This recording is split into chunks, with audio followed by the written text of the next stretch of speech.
Okay, so here we sit on the 28th of January, 2022. It is Friday, which is great. And I'm excited about this weekend. I hope all you guys have some things planned, some marketing events that you're going to be attending, or some real estate related, mortgage related kind of content that you're going to consume at the very least. And I want to make sure that everybody understands that we're, this whole class that I'm offering here, really the intent of it is to build upon the last. Okay. So each and every program that I'll be releasing is simply just, it'll be a different idea, but they all build upon one another. So in the first couple of weeks of the year, we've talked about establishing a plan and then how to really kind of put that plan into your daily calendar so that you respect the plan, and then different ways in which that you can start to execute the plan. All right, today, I thought I would go with a couple of different ideas here. And this is something that struck me midweek because I saw it happening. And I want to make sure that everybody has a feel for what both Doug and I believe when it comes to marketing yourself as a business person and becoming successful in this industry. If it is not abundantly clear already, it will become abundantly clear for you all at some point in time. And that is this: mortgage lending is not for the weak. This is a hardcore business. And I'm telling you straight up, people will attack you. Borrowers will leave you. People are hypergamous by nature when it comes to this stuff. And what that basically means is that they're always looking for the next biggest thing, something that might be better than what they're doing with you.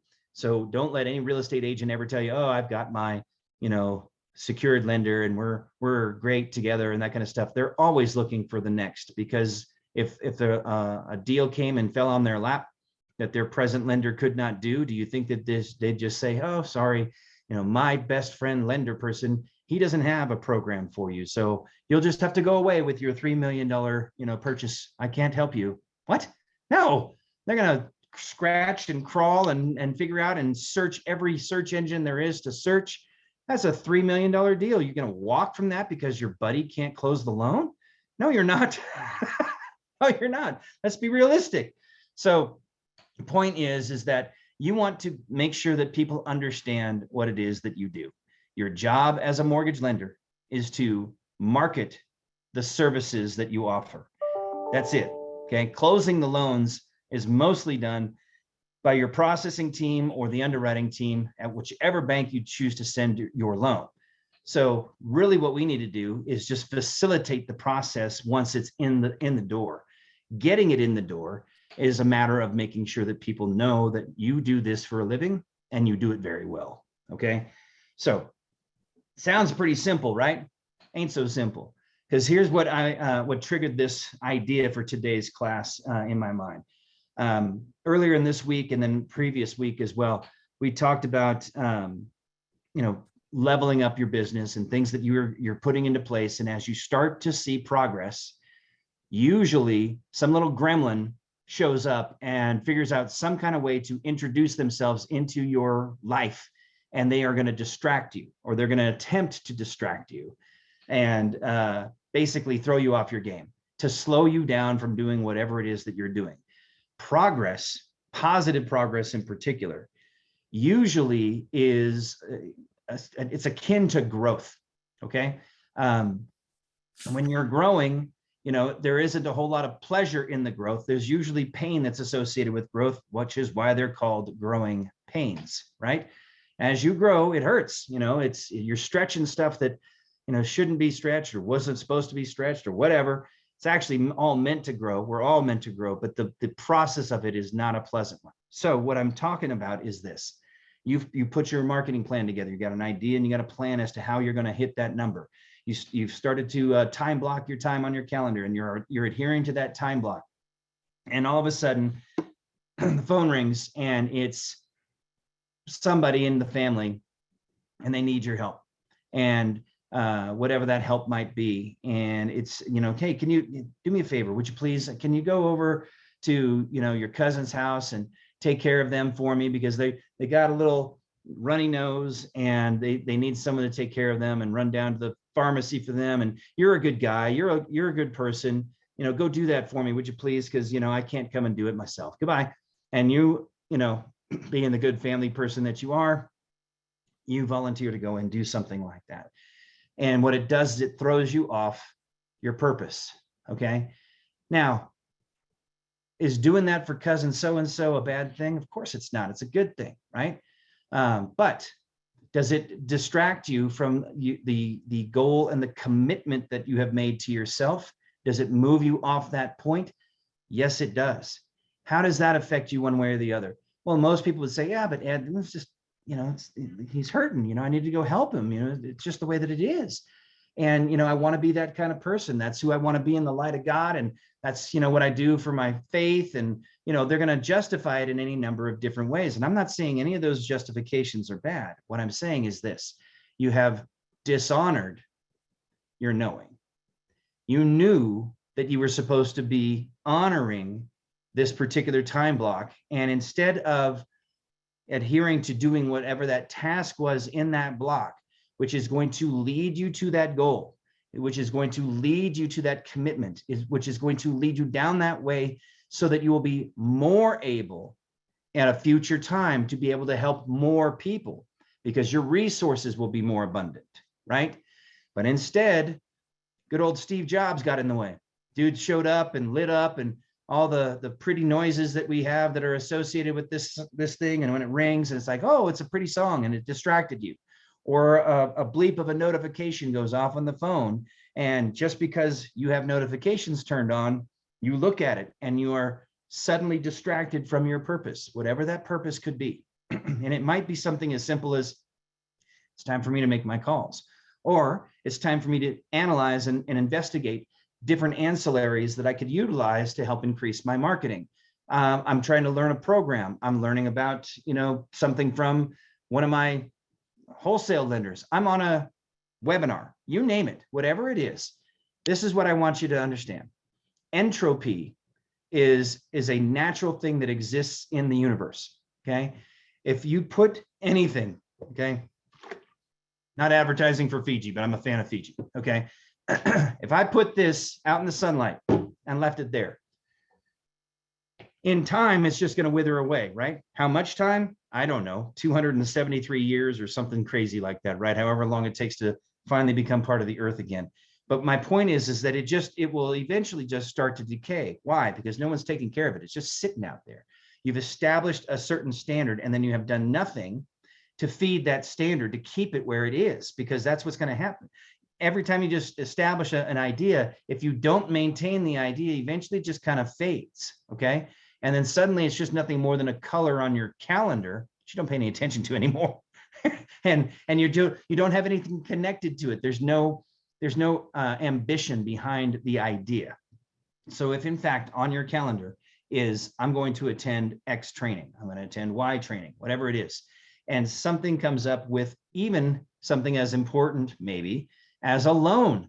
You've got a problem with the loan. You've got a realtor who's referred you a customer. You've got something where you need to book that time, but in that time frame, you have booked something that's going to take you further towards your goal. It's up to you to determine which of those two things is more important. What I'm going to tell you is one of them is going to present themselves as urgent, and the other is going to present itself as aligned with your goal. Okay. Now they both may be aligned, but one is more urgent. Does that make it have a higher priority? It's up to you to pick. I'm going to tell you the answer is no. It's just somebody else's fire that they have essentially handed to you. And whether you picked up the phone in that moment and answered that call and received that referral, as an example, and then dishonored your commitment to yourself thereafter by talking to this customer. I'm going to tell you something in real estate that is forever true. There's no such thing as a real estate emergency. There's no such thing. They do not exist. Okay. If you got delivered a real huge problem on a loan today and it needed to be resolved today, does it truly have to be resolved today? Absolutely not. Because you know what can happen? You can extend that escrow one more day. You can extend the lock maybe one more day. You need more time to do the research. You need more time to devote to it. I mean, it may be urgent, but does that make it a higher priority? Not necessarily. So what I'm suggesting that you need to really recognize, because you guys are just starting this year. We're 1/12 of the way through the year. Okay. So we've got 11 more months to deal with getting you into this habit of really performing at your optimum. And what I'm going to suggest to you, your optimum starts here. Okay. You really have to decide that this is what you want to do. And if this is what you want to do, then that and you are the number one priority. Okay. Not even the crying child. I mean, obviously you want to take care of the crying child, but go do that and get right back on point. Or better said, have a plan for the child while you are focusing on your task. In other words, have someone else come over, have somebody else, some other organization in terms of your day as to how you're going to handle this situation. If that's what's going on, plan around it. Make sure that you stay committed to those tasks, because you've identified those tasks, hopefully, that are most important for you to achieve the success that you're trying to achieve. This is why most people's New Year's resolutions fail by about this point in time every single year, because they haven't devoted the time that's necessary to get in their head and get in their heart as to what they actually want. It is one of the most ridiculous, simple questions you could possibly ask yourselves. What do I want? Because you know what it does? It creates this void. Well, I want a lot of things, and we'll be more specific. What do you really want? What really matters to you, Ed? Well, how do I start with that question if I haven't ever really done a ton of reading on it or research on it? Or where do I begin? What do I want? What do I value? What do I need? What's important to me? What am I trying to achieve? What's my purpose? Why am I here? We can get really philosophical. We start digging really deep on this kind of stuff, right? If you've devoted zero time to these questions, I'm going to suggest to you, your goals are going to fade at some point in time, and you will end up at some other divergent destination. Because without that purpose, without that strong identity as to what it is that you're trying to achieve, it's like asking someone, Alice in Wonderland, Cheshire Cat, if you guys can go back that far. The cat asks Alice, where are you going? And she's like, I don't know, really know. Which way you want to go? It doesn't really matter. Well, then what difference does it make which path you choose? If you don't know where you're going, you don't really have a destination to achieve, what difference does it make? And literally your body and your mind will follow that very identity. If you have no destination in mind, there's nothing to help you achieve that destination. And so, in other words, you'll just kind of fray around and do other things, whatever those things happen to be. This is why I want very much for you guys, and I want for myself as well, a very clearly defined purpose, a very clearly defined mission, a very clearly defined plan to achieve those things. And they need to be not just in your business, they need to be in your personal life as well. Okay. You could break it down to spiritual, physical, business life, personal growth, you name it. And honestly, I would suggest that that's something that you entertain, is looking into the different things that you really want to achieve. Because as much as people used to profess that, I go to work and I'm at work and I work on my work. And when I leave work at home, and then I come home, and then I'm at home and I focus on home. Not in our industry. And quite honestly, I would submit to you, not in any industry. Your work life and your personal life are combined. Because what time do you guys clock out, by the way? There is no clocking out. If somebody called you at 11 o'clock at night, you're more than likely to answer it. Okay. Because like, shoot, I'm at the point in time in my career where I'm grinding. And that phone number I recognize is from that realtor I've been calling 4, 6, 8, 12 times. And they're ringing my phone. Okay, I'll pick up. Could be a test. Could be that, I dialed the wrong number. Sorry. Like, well, that's kind of disappointing. Or it could be, hey, listen, I really appreciate the fact that you've been calling me all this time. I know it's super late. I apologize. I would very much like to meet with you. Do you have time this weekend? Let's get together. Wow. Okay. What happens if I didn't answer that phone call? Right. So that what I'm telling you is there's no specific time that we stop. So our business lives and our personal lives are combined.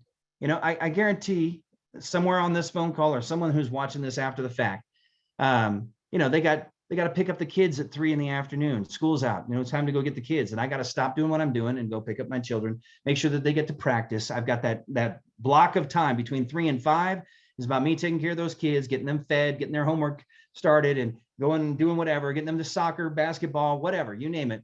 And they're doing those, and that's what I got to be doing during that period of time. I can't take appointments during that time. Fabulous.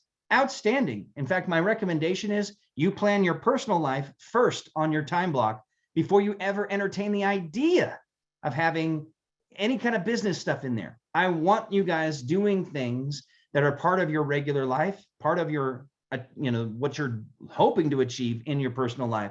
And that could be, I'm going to block this 2-hour window for exercise. Well, that's your exercise block. Go get it. Go get after it in that period of time. If you haven't figured out what gym you're going to join, maybe that's the time that you spend figuring out which gym you're going to join. Go do it.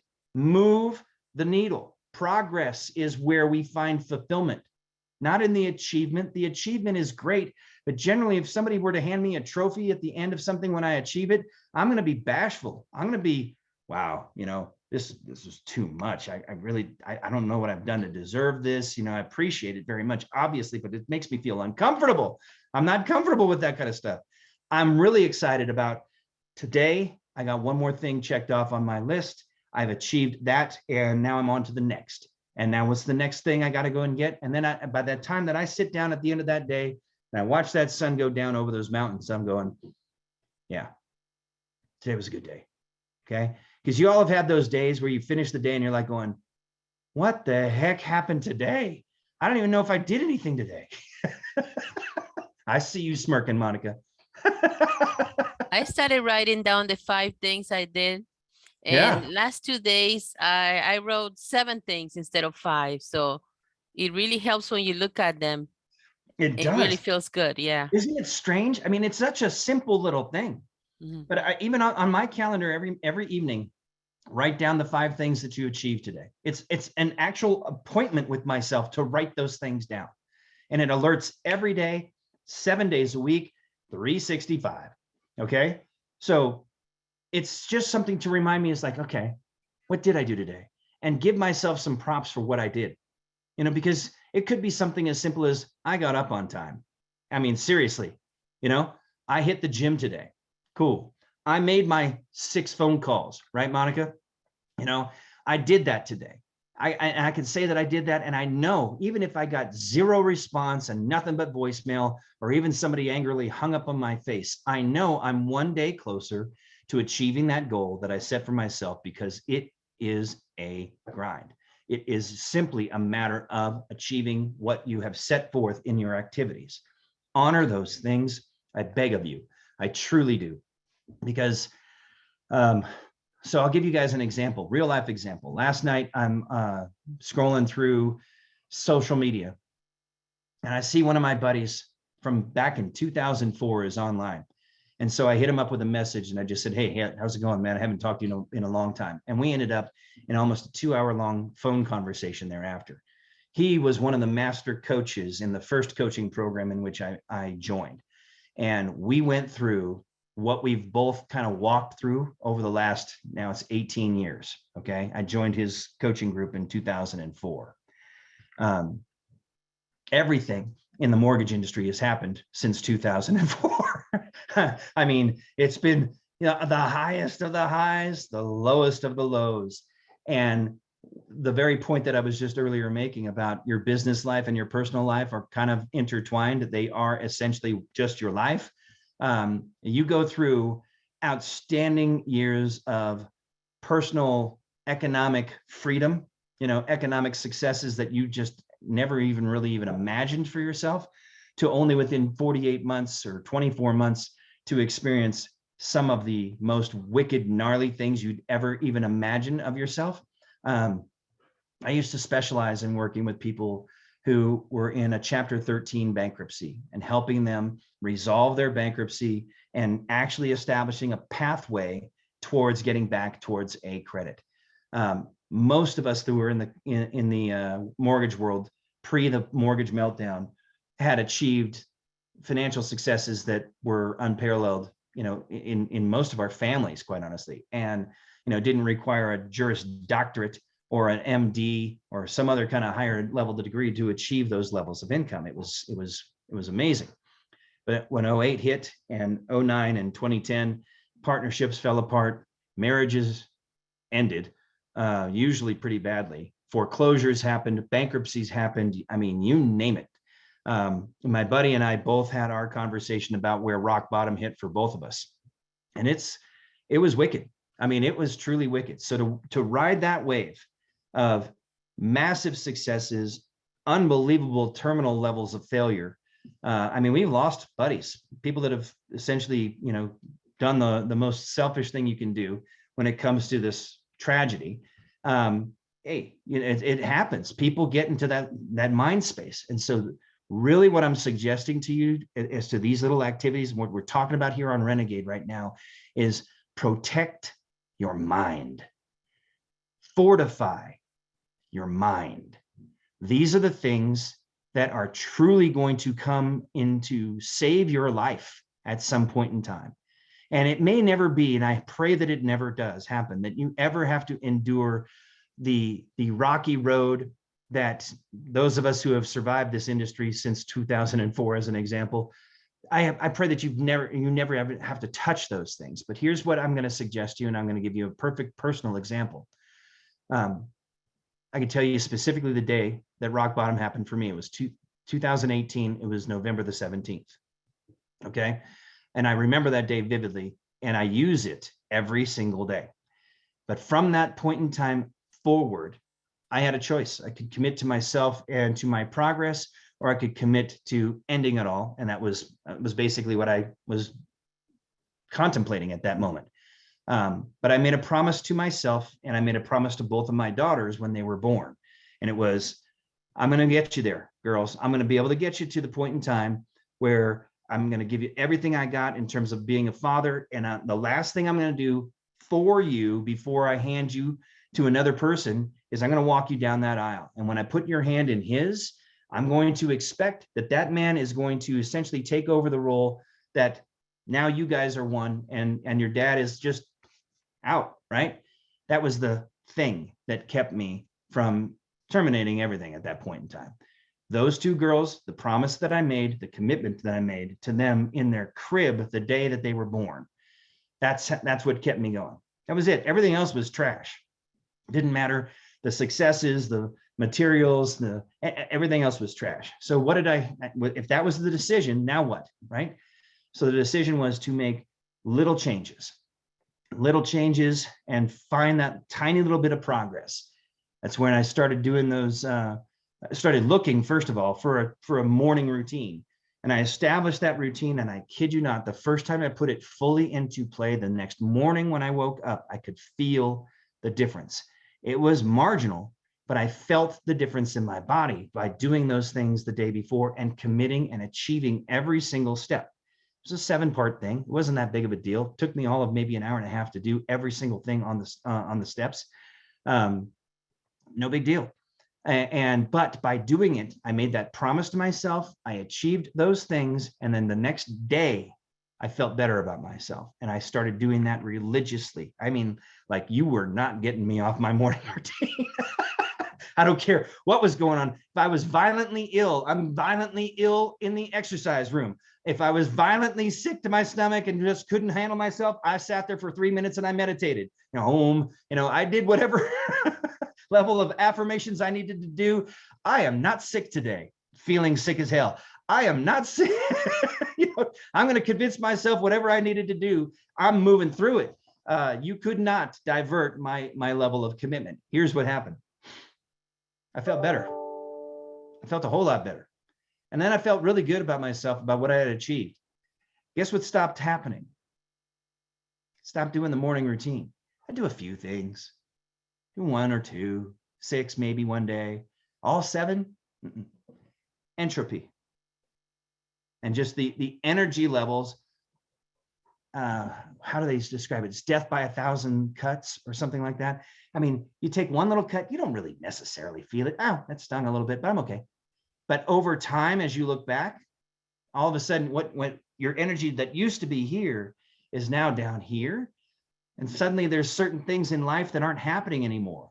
You know, the progress is slowed down, and all the different things that you had, you know, ideas that you were going to achieve, and they're not happening as often, or you're not getting the feedback that you used to get. What happened at that point in time, by the time that you finally recognize it, the delta is pretty significant, because feeling it tomorrow, if you did 6 of the 7 items tomorrow, are you going to feel any different? Probably not. Maybe marginally, but it's a fraction, right? Add that up over a year. Whoa, that's a big deal. That's why concepts that, like for instance, Darren Hardy wrote a book called The Compound Effect. If you haven't read it, read it. You could probably get it for less than $5 on Amazon. It was written a number of years back.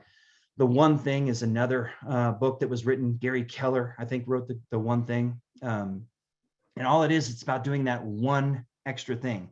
The compound effect is simply about by doing those things all the time. Tiny little measurable steps, one better than yesterday. I mean, and it could be just a fraction. Doesn't have to be a whole extra phone call, Monica, or anything like that, but that might be the thing. You go from 6 calls every 5 days to 7 calls every 5 days. One more call a day? Is it really that significant? It sure isn't when you think about it on a daily basis, but when you do it on a monthly basis, that's 20 more calls. On an annual basis, that's 240 more phone calls. Are you going to get some kind of ROI out of that 240 calls? Yeah, you sure as heck are. And is that what you're looking for? I don't know. Maybe you are, maybe, but you could apply that analogy to pretty much anything, right? So here's the deal. This is not just about improving your business and marketing yourself to a certain degree and getting the successes out of the marketing. This is the 3rd week that we've been doing Renegade. And as we move into next month, what we're going to start doing are really specific marketing technique, marketing related subject matter. Right now, what I've been talking about is foundational stuff. Plan, put the plan into your calendar. Now, executing the plan. Oh, by the way, that plan doesn't just touch business, it touches all the stuff. So think about how else you're going to, expand this over this weekend. What I would love for you guys to do, if you haven't got a bookstore that's local or something like that, jump on Amazon and look at a couple of these books. And I'm going to tell you what I want you to entertain. Okay, here we go. If you don't already have high trust selling is a mandatory. To me, that you need to have it. Okay, high trust selling was written by Todd Duncan. I kid you not. I think you can get it delivered to your house for under $5. I really believe that. It might take a little while, but I think you can. But I think the paperback is $11. You get it on Prime and it's going to be on your doorstep today. Okay. That's kind of ridiculous, by the way, especially in these times. It's amazing. Here's what I want you guys to recognize and understand. A person, I'm going to show the back of this book because I don't want to necessarily endorse it to everybody per se. A person who spends their time to go through and write down all this stuff and actually entertain, the idea of getting all of their thoughts out of their mind onto a piece of paper, get it in front of a publishing company who endorses the book because they think it actually will make value and sell. Think about that. This is a lifetime of experiences right here. And whether or not you believe them to be incredibly valuable or on point or not is not necessarily the issue, but you're talking about a 4-year degree that is encapsulated in 197 pages. How about that? That's a lifetime of someone's experience that has been given to you for, how much was this book? $18.95 retail. I bet you I could find that book on Amazon right now for less than half that price, right? I got referred this one, and I'm reading it next. Okay, Vivid Vision by Cameron Herold. So this guy's a freaking superstar. Let's see. He coaches a bunch of CEOs, large corporations throughout Canada and the US. I'm just reading his little bio here on the back. He's both a business consultant and a motivational speaker. What I know about this guy is that I spent time during the end of the year kind of crafting my vision for the following year. And I was having challenges doing that with all the changes that are going on in the industry and where we work now, and the developments of what's going on within our company, and the diversity of the people that have come through the door and some of the people that have gone out the door. Many people who I've trained, and how do I get right with that? You know, I've spent my hours bringing people from a level 0 to a level 10 in terms of their knowledge about how to do a loan, and they're gone now. And it's like, shoot, okay, so what am I doing wrong? What can I do to help make these people stick around and stay and benefit as a company? What kind of additional value can I give them? And then, so these are the questions that I needed to answer, and this book is supposed to be incredibly helpful. I was referred to 2 different webinars that I took, both of which were centered around the principles in that book. So that essentially is my notes, what I'm going to be doing to put these things into play. I have to calendar all that stuff. If I don't, it doesn't happen. It ends up sitting around in this book bag of mine and travels with me around the country. Great. The book has got as many miles on it as I do, and the dang first page hasn't been opened yet. You know, I got to devote my time to that kind of stuff, just like you all do. All right. Here's the point. Take some of these books and actually utilize them. So The Compound Effect by Darren Hardy. Write that one down if you can. High Trust Selling is by Todd Duncan. The One Thing is Gary Keller. Vivid Vision by Cameron Herold. I mean, the 2 webinars that I took on this were phenomenal. Phenomenal. Okay. If you haven't already got this book in your bookcase, you should. It's Think and Grow Rich. Okay, that's Napoleon Hill. There's a diversion of that, or a divergent concept around Think and Grow Rich. Think and Grow Rich is written in 1937, I believe. And the research was done over the previous 10 years. Here's the one I really want you guys to entertain. This one's a hard one to remember. Psycho-Cybernetics. Psycho-Cybernetics. Psycho-Cybernetics. Dan Kennedy, who is a marketer, re-released Psycho-Cybernetics, and the original author was Maxwell Maltz. Maltz was a psychiatrist, and you wouldn't think that a psychiatrist and marketing necessarily would go together. That book is amazing. I mean, when I read that book, it's like one of these things, you're getting through a chapter and there's a subject that you're reading, it's like, I can't believe that. It was so profound. You know, it's like, gosh, what? Oh, I got to write that down. Exactly. You know, when you have one of those mind blown kind of moments, because it's like the blinding flash of the obvious, like, duh, hello, but how profound at the same time. You know what I'm talking about?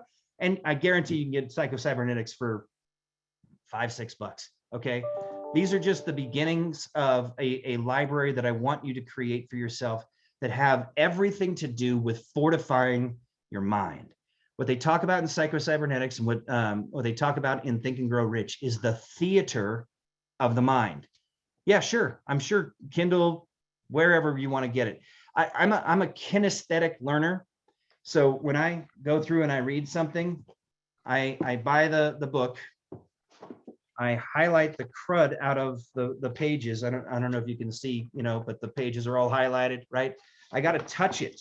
And I'm at the same time, I'm listening to it on Audible. So I buy the book and then I buy it on Audible, and I listen to the author read me the book as I'm going through, and I pause and highlight stuff, take notes, dog ear stuff. So I'm engaging virtually every sense. The only sense I'm not engaging is taste. Thankfully, I'm not going to eat the book. But you know, pretty much everything else. So I'm that way it sticks with me. I can retain the information better. It's a slower process, but if I were just to listen to the book, I'd need to listen to it 7 or 8 times before it finally sunk in. And I don't have 64 hours to spend listening to the same book over and over and over again. I want to get through these things and you can do it in about a week. Average book is around an 8-hour listen.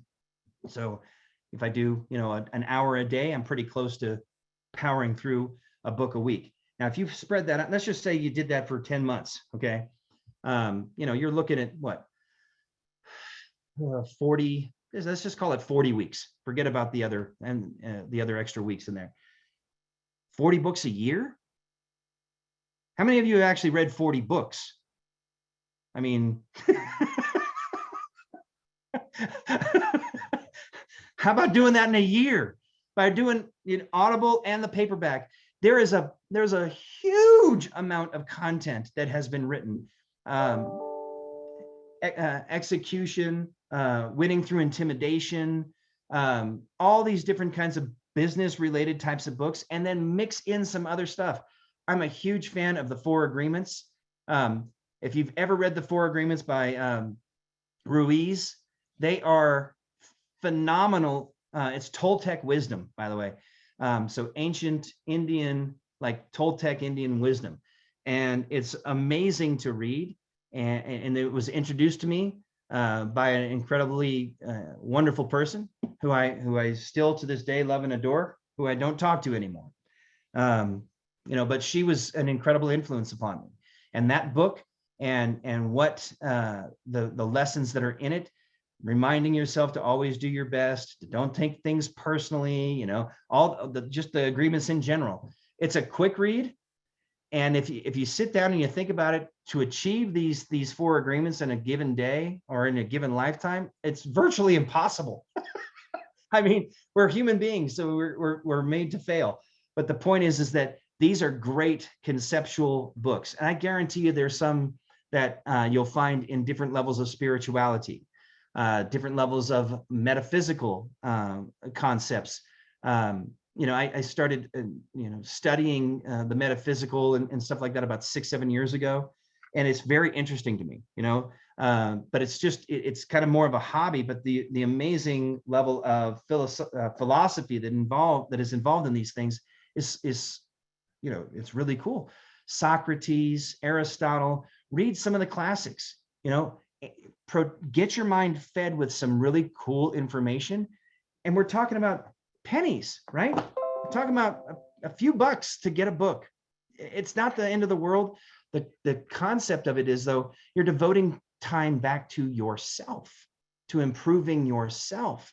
And for me, that was hard to do. It was hard to get in the habit of doing that because I've essentially, up until a point in time in the most recent past, lived my life for others. That's the way in which I was raised. I'm the baby in my family. I have a personality type that is one that, give me a task and I will achieve it. You tell me what to do, and I'm going to go and do it. I'm very much, driven that particular way until until I finally kind of woke up. I'll use the new terminology. I'm woke now, but I'm woke to me, and I'm woke to the way that I'm wired, and it doesn't align with the way that those things kind of came together. So I had to really work hard to focus on me and truly just make this all about that. It's not that simple. It's just not that simple to do. So one of the things that I've done to help me do this, help me get to this point of really kind of understanding this, is I've developed different playlists that I refer to on a relatively regular basis through YouTube. I use YouTube a lot. Okay. And it might not be that I'm actually watching something. I'm just listening to, essentially a video podcast, a video cast or whatever. But I want to show you guys some of the resources that I have, and I've created this list. So let me get it running here. I've got to get it back up on screen here. All right. Cancel that. Bring up that. Okay. So there are over 235 videos on here that I've essentially dropped into this particular playlist. And they're just different things that I've been able to see over time. What I want you guys to do is check out essentially the author on here and look at these guys as people that you might want to at least start to subscribe to their channel or to follow. All right. Mortgage Coach, if you're not already following it, is a mandatory. You must. I mean, yeah, this is the voluntary accountability program, or attending these Renegade classes is completely voluntary. If you're not listening to the podcast that the mortgage coach puts together, you're leaving a huge amount of knowledge at your feet, and everyone else who's watching this stuff is going to just blow past you at rocket speed. The content that is on there is phenomenal. Okay. They are amazing, Monica. I mean, the stuff that they deliver is phenomenal. Hey, and you know what? Here's another one, Tom Ferry. So Tom speaks to realtors, right? He's a guy who speaks from the stage, and a coach and whatever, to the real estate industry, specifically to people who sell residential real estate. Well, guess what? We want business from residential realtors, right? Why not learn their language? Why not study what it is that's being taught to them? Does everybody follow Tom Ferry? The answer is no. But I mean, kid you not, when I make appointments with real estate agents and I'm asking them what the magic wand question, hey, what are the 3 things that would you like to change in your business for the better right now? 9 times out of 10, I'm getting an answer from Tom Ferry, either from something that I've already read about and I know about, or I'm going to tweet Tom. And I do this. I tweet Tom on a relatively regular basis, at least once a week, like responding to one of his daily tweets, or just something about, hey, I noticed this and thought about that. You know, what do you think about that, Tom? And he responds, or whomever's in control of his Twitter page responds. Do that with Tom, with Brian Buffini, with anybody that really coaches in this area, in this, I should say, in this industry. Follow these people. All right. I'm going to roll down to the next. Jocko Willink wrote the book called Extreme Ownership. That's another massive book I would completely suggest that you look at. Extreme Ownership was followed up by another book, but it's written by Jocko Willink and Leif. What is Leif's last name? I want to say Garrett, but that's not right. Jocko and Leif are the my goodness, what do? They are the people who speak, they narrate the book. So if you get it on Audible, and they're both Navy SEALs, and they are both very alpha male. And I mean, you can hear it in their voice. You could just hear how tough these guys are in their voice. It's amazing. Jocko has an incredible podcast that he does on a regular basis. And he's a no nonsense dude. I mean, I'm just going to tell you straight up, the information he's going to give you is as raw and as direct as it's going to possibly be. And he's an amazing individual. I had the pleasure of actually sitting down and having dinner with him when we both worked at Prospect Mortgage back a number of years ago. He actually came out of the SEALs, and before he wrote his book, worked at a mortgage company. And I just like anybody else, was like dumbfounded, like, what the heck are you doing here? What are you doing in this industry? You know, how in the world did you find this? And what he teaches and what he professes on is leadership. Every single one of us is a leader in some way, shape, or form. We all lead. It may be a small group of people. It may just be your immediate family. You may just lead yourself. It does not matter. The concepts that he speaks about are phenomenal. They're phenomenal. All around responsibility, all around discipline. And if you want to learn how to get your butt up at 4 a.m, he's your guy. I'm telling you, he every single day he posts a picture of his watch.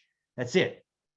And it's like, it always says like 4:15 or 4:27. And usually it's of his sweaty arm, okay, at that hour of the morning. It's because he's disciplined himself enough to know when the alarm goes off, I don't hit the snooze button, I get up. Why? Because I'm going to fight the demons in my head, mental fortitude. I'm going to fight those demons, and I'm going to do what I've committed to do for myself. Why?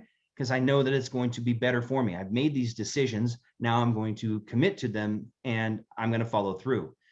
It's an amazing feeling. Okay, so Jocko, let's see. Scroll down a touch. Charisma on command.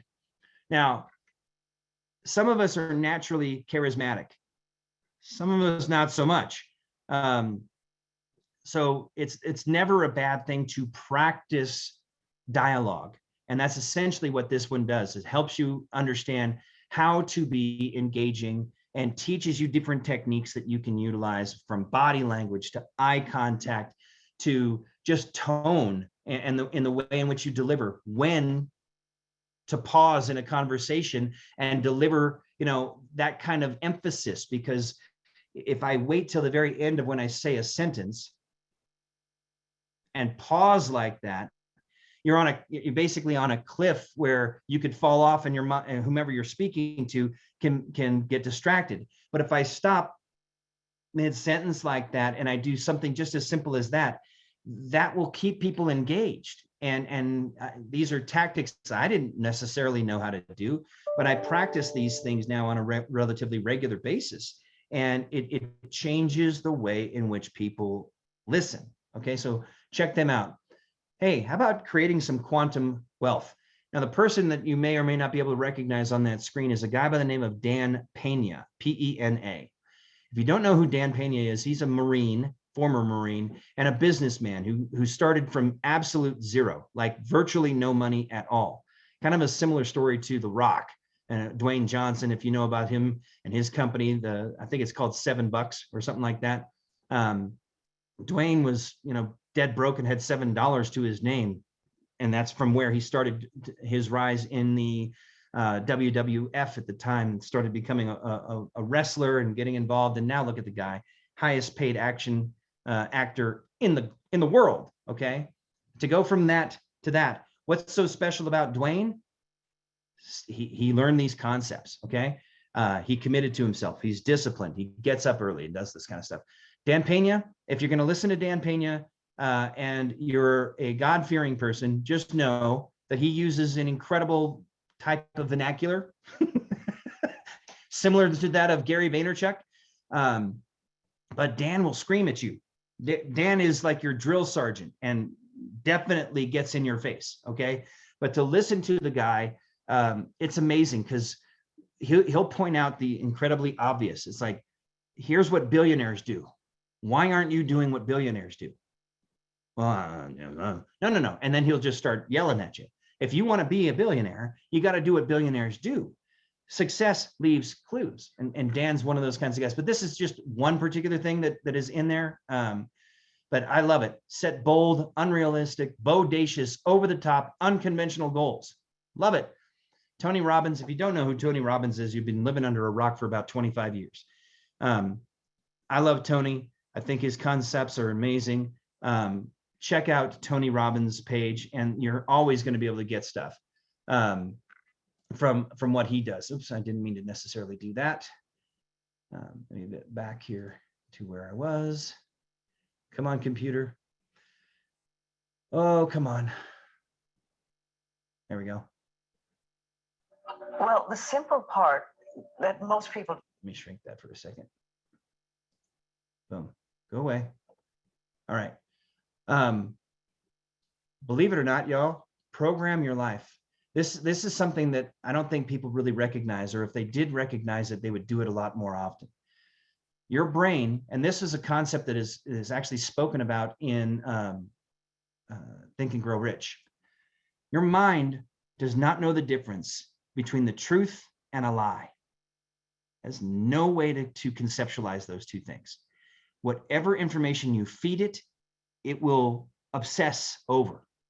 So if you feed your mind with negative thought, you watch the news, God forbid, you pay attention to what, is going on, in the various different places around the world, and we wring our hands about, oh my gosh, it's so terrible. What can we do? What can we do? And you start to worry. Those kinds of thoughts, they multiply. Okay. What happens if you change the narrative and you only focused on really good content, things that were really solid, positive thoughts, affirmation type stuff, happy stories, those kinds of things? Your mind is going to do the exact same thing it does with the negative stuff. It's going to multiply those types of thoughts. It's going to bring it to you. The voice that you heard from that, I'm thinking you may have heard from that particular video from Program Your Life, was Louise Hay. She's no longer with us. Louise Hay was one of those people who brought up a ton of positive affirmation type of thought. She's also a little bit woo-woo, believed in a whole bunch of different random stuff, but I don't care. I don't care what your beliefs, what's your spiritual belief, what you're agnostic, you're atheist, you're a Hasidic Jew. I don't care. I want the content. All right. I am a consumer of good content. And if it fits and if it vibrates well with me and it resonates, I'm in. Okay. And this is the other thing that you guys get to do. If there's a piece of content that comes your way that you don't like, swipe, go away. You know, you don't have to absorb it all. You can say no and only absorb the stuff that you want to listen to. You don't have to adhere to whatever some particular professor happens to say. That may be all opinion. It may be some things that are backed upon fact. It's up to us to filter that stuff. Feed your mind with this positive stuff. Michaela Peterson is another good one. Sales Remastered, I'm going to suggest that you most definitely subscribe to. Sales Remastered is loan officer training, specific loan officer training. And the gentleman that puts it on, I don't remember what his name is off the top of my head, but he works for a company where he is the manager of an in-house loan officer team, people that all day long pound the phone, okay, and take applications and book time and get applications going through the door, through the pipe, okay? So he understands what it is to be a loan officer. He understands guidelines. He understands marketing incredibly well as mindset and attitude and all those things that apply. His stuff is incredibly good.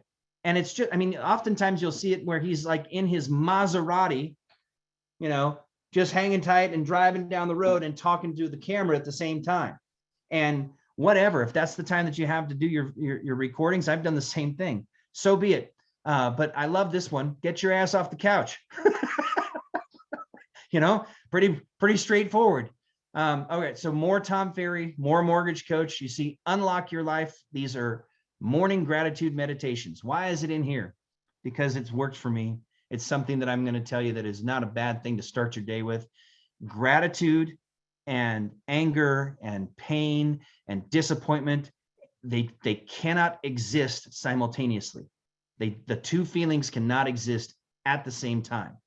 So if you're in a bad state of mind, find 5 things for which you can be grateful. And I'm telling you, when I first started my journey back to health, I could get to 3, and the last 2 were really hard to come up with. I mean, these were the first. I made a commitment that the first thing I was going to do, the minute that I recognized that I was awake in the morning, whatever time it was, I promised myself, I'm going to speak 5 gratitudes into the universe, whatever they are. I'm happy for the air in my lungs. I'm happy for yet another day. I'm grateful for yet another day. I could always be grateful for my dog, Chance. I'm super grateful for him. Guy's got a permanent smile. Okay.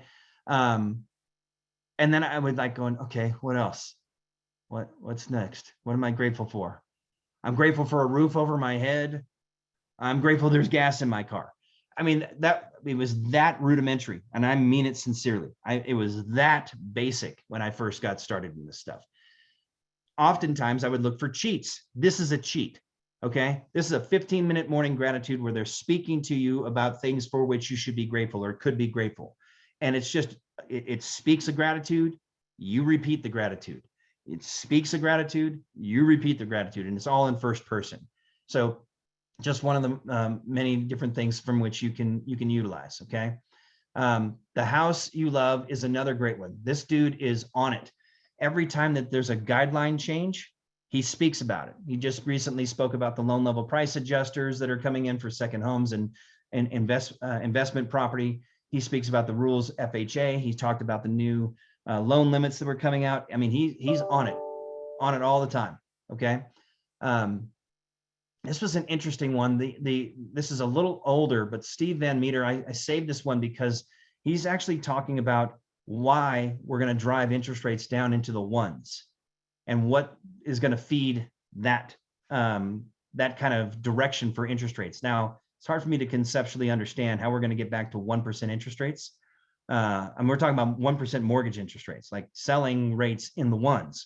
Well, right now I'm selling rates in the high 3s and possible 4s. In fact, one of my customers is going to get a rate of 5.5. I mean, those are rates I haven't seen in a few years, right? This guy's talking about rates are going to get to the 1s. And I'm like, for real? Well, Okay. I just listened to Ryan Grant the other day. Ryan's a buddy of mine. He was on 2 different webinars recently. Ryan's a $300 million a year producer in Southern California, like 300 million in his sleep. Not even hard. Superstar, young kid, really good. Proud of him, actually. Good guy. Anyway, Ryan was talking about this exact same thing. He says, we're going to have rates that are going to be a little bit higher for this year and possibly into next. And then we're going to have this situation that's going to happen. I don't know exactly what it is, but it's going to drive rates back down into where you're going to be selling 30-year fixed rates at 1.99, 1.875, 1.75, 30-year fixed rate mortgages. And if you're in California, those will be loans up to close to $1 million. Right now we're at what, 970 or something like that is our loan limit. It's nuts. All right, I digress. David Goggins. If you don't know who David Goggins is, check out David Goggins. David was a guy who actually has he's been active military in multiple different branches of the military. David is his I guess tagline is "Stay hard." Okay, David entered the military, went in to try and entered the Navy. He wanted to become a Navy SEAL. African-American man, and he was about 400, not quite 400 pounds, but 300 something pounds when he went in and did that. He had to change everything about his life in terms of his habits in order to qualify even to get into the military. Forget about the SEALs. And he devoted himself to doing so. And by doing so, he completely trashed his body. I mean, he completely trashed it, like stopped eating for days on end and starvation diet, dropping weight like it was, a stone. He just picked it up and threw it out. Dude was incredibly committed. And that's actually a picture of him there now. But no one's coming to save you is an incredible concept. Mel Robbins is another person I would suggest that you follow if you haven't already. She talks about the exact same thing. She's like, here's what you need to understand. No one's coming to help you. No one. You might have some resources that are willing to help, but when you're in the thick of it, ain't no one coming to save you. You're a grown-ass person. You're responsible for yourself. And if you're thinking that someone's going to come and save you, you have a victim's mindset. And when you're a victim, you can't be a victor. The two things cannot exist simultaneously. So recognize it, understand it. This is life. It's all right. It's not a bad thing. Ain't nobody coming to save me. That means I got to save myself, right? So I gotta fortify what I need to do in order to be successful. Boom. All right. These are other kind of concepts that are in here that are talking about the potential for mortgage rates to be dramatically different. Some of the stuff is from late last year or even late the year before. How to get more leads in a refi market. We're no longer in a refi market, but Sales Remastered is still there. More charisma. Mortgage Marketing Animals. Okay, so the Mortgage Marketing Animals is run by a bunch of people that I met back in 2004. But Carl is the brainchild behind this program. Carl and Scott Hudspeth, these are buddies of mine. Carl started doing video back in the early 2000s, like before it was even a thing. And he was like adamant that was the way that the world is going to be. We're here now and we're using Zoom in this present moment video. We are, we've got GoToMeeting, you got Skype, you got FaceTiming, you got all this different kinds of ways that we can communicate through video. It has become a much more readily used medium, but in my opinion, it's still incredibly underutilized.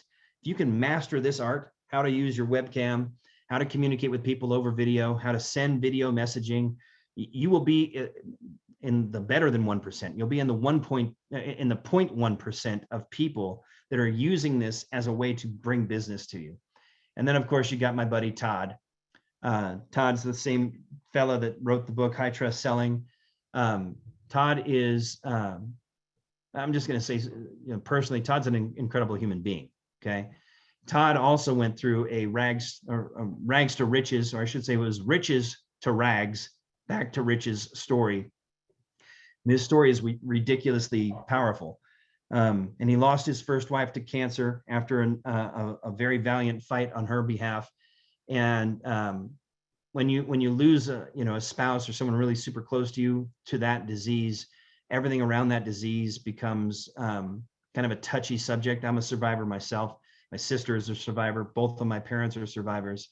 But we've lost family members to the same stuff as well. What's unique about being the partner in that relationship is that you get all the worst stuff about the disease without having to be sick. So he, was basically the caretaker for his former wife. And when she passed, the family kind of was in a bit of a shambles, and it all kind of simultaneously went together with the crash of his personal business. And he was working for a mortgage bank at the time. And they totally did him dirty. It was ugly. And for him to rebuild, he started from zero and rebuilt everything. And then when he had rebuilt everything to a pinnacle, which was when I was actually in his coaching program, he himself was diagnosed with cancer. And it's one of those things that just kind of shocks you to your core. It completely changes who you are, because it's a life-threatening illness, right? But the speech that he made, because we learned about it in his coaching program, maybe a week or two before he revealed it to us all. It was an incredibly touching moment. We all ended up laying hands on Todd and praying over him. But it was incredibly deep, like an unbelievably spiritual moment. But for him to then decide that he was going to turn this into a positive experience for him and reveal it to essentially his entire community at Sales Mastery. That was in 2015. It was the year that I brought my entire team to Sales Mastery. I had no idea that Todd was going to give that speech, but every single person, I brought all of my loan officers, there were 17 of us, all of my loan officers, my entire processing staff, my loan officer assistants, everyone, every single person in my branch came to Sales Mastery. And I footed the bill for many of them because it's an expensive trip. Got to go to Palm Desert. It's not exactly the cheapest place to go and rent a hotel. Anyway, we did all that. We were there for a week. It was the best decision I've ever made in my life when it comes to business. It completely connected every single one of us. We were thick as thieves from that point in time on. But Todd, just a stud. If you don't know who he is, you should get to know who he is. Read about him.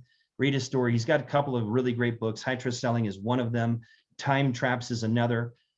Good stuff. All right. I'm going to just kind of keep on. We're a little bit beyond here. So I just want to go and see if I can find anyone else that's on here that I want you guys to really pay attention to. You can see I've saved a lot of this stuff. Lewis Howes is a good friend of mine as well. Lewis is a stud. If you like business related, sports related stuff, Lewis is all about that. And I think that's kind of where I think that'll be enough. It's a good start for you, if nothing else. So I bring these things to your attention because I really want you to entertain this. I'm just going to wrap this up. I want you to entertain this here, you guys. Equally as important as the activities that you do in a given day to help promote your business are the activities you do in a given day to fortify yourself and fortify your mind and protect, your heart and soul about what you're doing. Okay.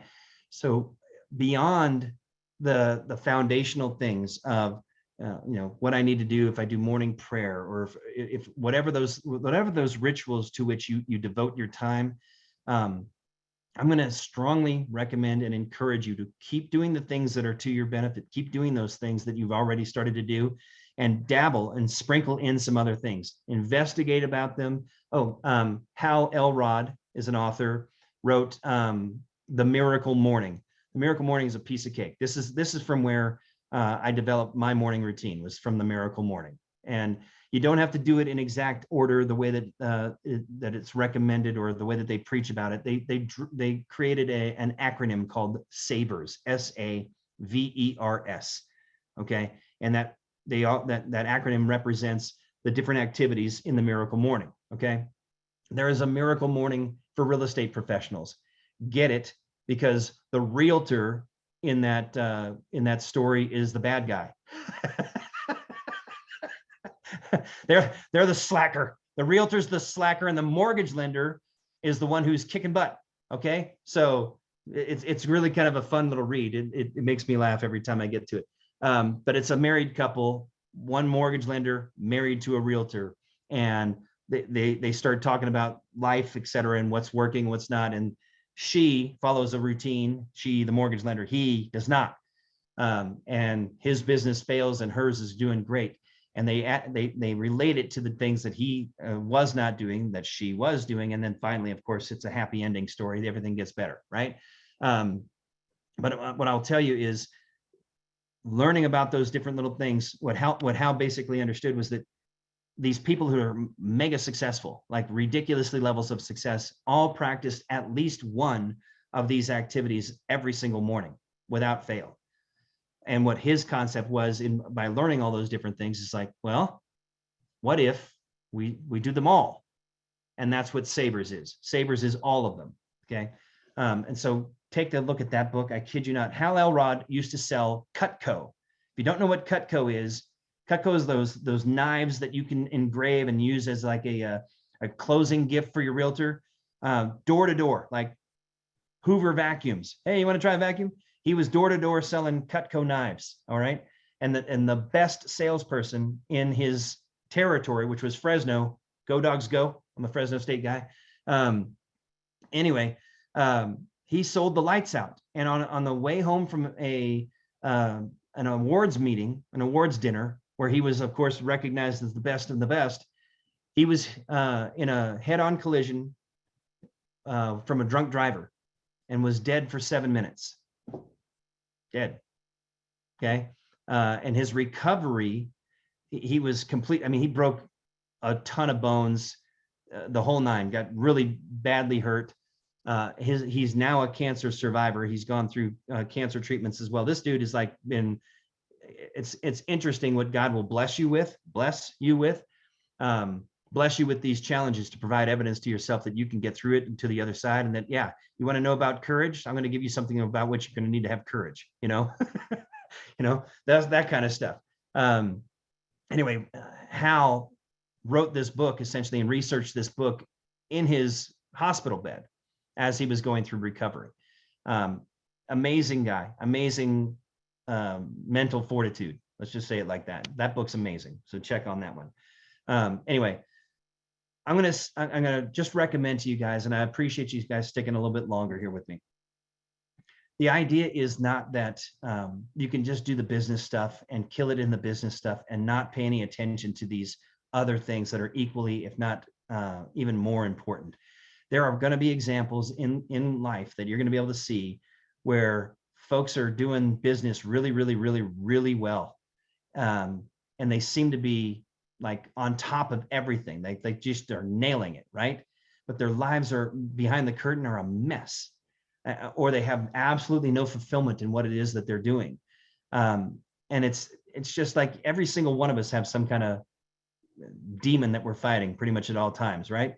So don't necessarily just look at these people who are mad successes in our industry, and just because they are, that we make the assumption that they're killing it in every other aspect of their life. They may be, but they may not be. And they may be doing the same things that I'm recommending to you. In my time in that coaching group with Todd, which was, I spent 2 years in that group, we talked about all this stuff. And the most successful people in that room have developed a really strong, I'm going to say a moat. They've kind of essentially developed, built a moat around their castle. And in order to get into that castle, you got to fight like a warrior to get through there. If you're a, distraction, they won't allow it. They simply won't allow it. And that's what these folks are doing. They protect themselves. They protect their decisions. They protect everything about what they do, because those are the decisions that go back to the time that they spent studying and understanding what's my purpose. Why do I want to do these things? What's my, my value to the world? What do I truly value? What do I need? They've done all this thought and spent that time in it, and really kind of developed those ideas and sat with them for a second. Is that really what I want? Is that really what I want? Well, let me step back from my computer for a minute. I'll take a walk. I'll do something. I'll come back to this tomorrow. Let the subconscious go to work on this stuff, where you might be more clear. Give yourself that kind of grace, where this is not something where you're going to sit down today and just decide, here's all these different things that I want to do. Maybe you can do that. I'm not built that way. I need time. But go for that, pursue that, and don't worry about the timing about when this is all going to get executed. Just make progress. Simply just put it on the calendar and progress towards that end of, now I want to evaluate, what is it that I really want to do? I really like this idea. I want to go pursue that. And then you do. And then you set everything in motion towards pursuing that. And it could be about, again, any different subject matter. Spiritual. I want to get deeper in spirituality. I need to go to temple more. I need to go to church more. I need to, sit in silence more and meditate more. I need whatever, you name it. And you have a plan around doing it. Maybe you need to build a shrine, whatever. It doesn't matter. I don't care. Just do those things that are going to resonate well with you, so that when you are complete in that endeavor and you are practicing that on a daily basis, you, just like Monica, can write it down at the end of the day. Spent 15 minutes in thoughtful prayer today. And boom, that was a major accomplishment for me. 15 minutes, okay, of whatever. But you recognize it and you can give yourself that, hey, I did something today. I accomplished these things today. And kid you not, you'll dream differently that night because of the appreciation that you've given yourself and the gratitude that you have. And then wake up the next morning and be grateful. I'm telling you guys, this is a pathway to not just a good existence, it's a pathway to complete fulfillment. And it's what I want for all y'all. Truly, I do. Okay. All right. Thanks for hanging with me. I'm going to check the chat. Anybody got a question or anything like that? Thank you, guys. I gotta go. Bye. See you, Monica. Check your spam folders because a lot of stuff is going there. Yeah, that's true. Yeah.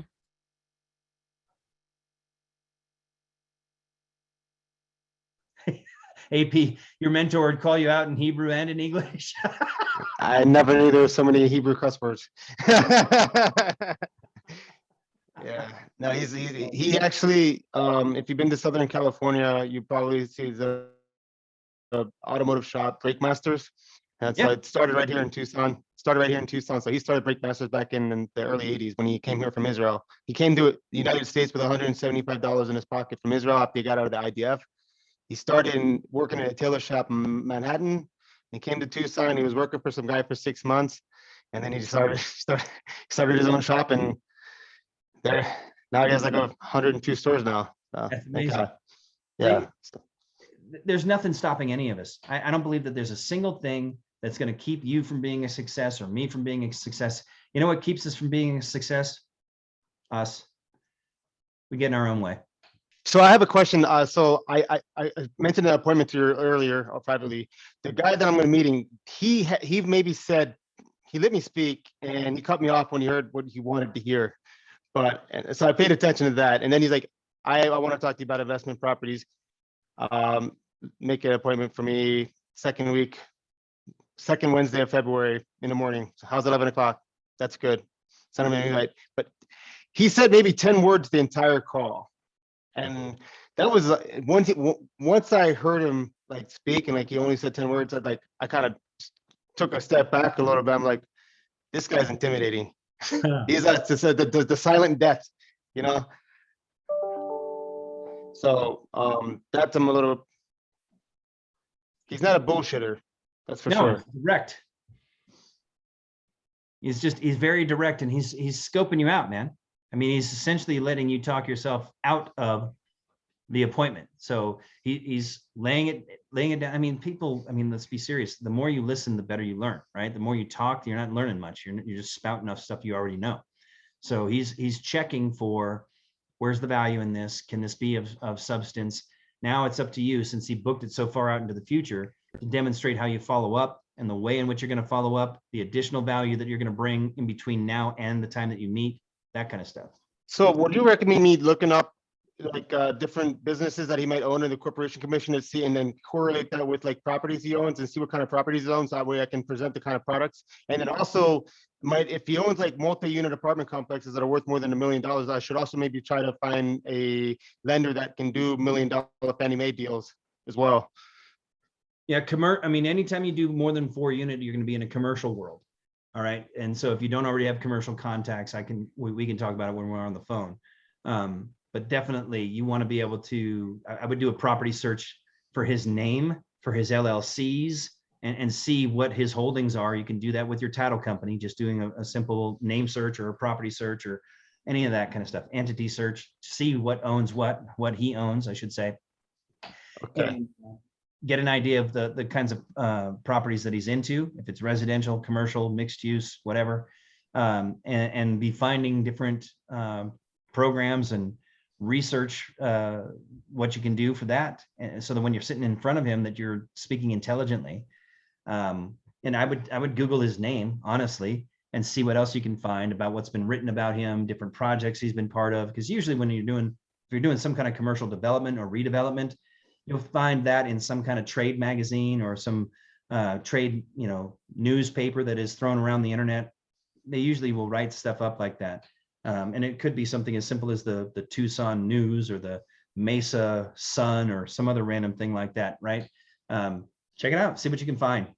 Okay, cool. We'll speak more when I'm going to make that appointment. Yeah, but certainly between now and the time of that appointment, I would be following up, not necessarily on a daily basis, but maybe as you're going into this weekend. Hey, so-and-so, I just wanted to touch base and let you know I'm really looking forward to our meeting in a couple of weeks. Between now and then, you can expect a couple of contacts from me. I'm going to be throwing you some ideas, some different things that I believe might be valuable. So I'm looking forward to getting your feedback from you when we speak. Roger. Yeah. Okay. All right, my friend. Okay. Thank you. My pleasure. Hey, and Aver, in answer to your question, the answer is no. Eric, I think he's been gone now about 4 or 5 months. So if you need something, I can definitely help you with that. He was the person that recruited me on, Mhm. and I know when I first came on, we had a little communication, but then I believe he told me a couple of months later that he was in an accident. Mhm. And so I've never had any type of engagement with anyone, or like how I follow you and I hear you saying like you send information to your teams, and I don't have anyone like that here. So I don't know, have I been assigned under someone else's pipeline? Can I choose someone? I've just been following you. Mhm. Just because, I pay attention at the bigger meetings, and um I leave my workday to follow to follow you and try to attend your meetings. But yeah, I haven't had any communication, and I feel really disconnected. Okay. Things that are going on outside of when I attend the Tuesday meetings. Yep. So here's first things first. You can join, any group that you want to inside of this organization. There's no limit. Your immediate recruiter person, the person who brought you into the company, typically, and what we like to see is those people stay engaged. But when they leave, if they're not here anymore, you shouldn't necessarily feel that you are like just in the wind, because you're not. You can attach to any number of us. I mean, I do this, and I do it because I want to, and I communicate with the people in my downline. I do it every Friday. I do a Food for Thought Friday, and I invite them to different things that we do, that I'm doing personally. So yeah, you're welcome, Ryan. It's perfectly fine. If you want to be part of my team, I can add you to the communications that I send out, and just be, brought back into the fold. Okay. I would like that. Do I have to do something official, or is this? No, just shoot me an email. Okay. Yeah. Do you need it? Your email address? Yeah. Yes, thank you. All right. I'm putting it in the chat.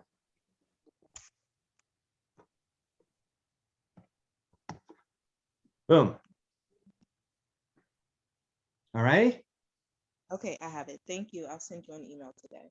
All right. I'm going to end the meeting, and I look forward to everybody seeing you all next week. Have a great weekend. Thank you. You too. Talk to you all later.